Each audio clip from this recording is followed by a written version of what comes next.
যে ঘরে দুইকা তিনবার সূরা ইখলাস পড়বে, ওর ঘরে এরকম বরকত হবে যে প্রতিবেশীর ঘর পর্যন্ত ছড়ায় যাবে।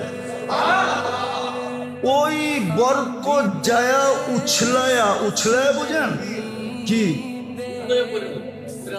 উতরায়া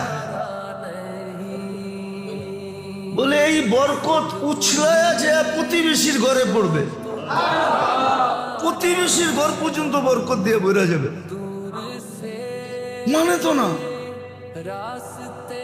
আমরা তো শুধু শুধু চিল্লাইতেছি, আমাদের ঘরে অশান্তি কেন? সুখের লেগেই তো বিয়া করলাম, কিন্তু বিয়া করে তো দেখলাম আরো অসুখ বেশি। ভাবলাম বাচ্চা হইলে সুখ হবে, অসুখ আরো বাড়লো। ভাবলাম এটি বড় হইলে সুখ হবে, আরো বাড়লো। ভাবলাম বিয়া শাদী হয়ে গেলে আরো সুখ হবে, বিয়া শাদী দিলাম, আরো বাড়লো।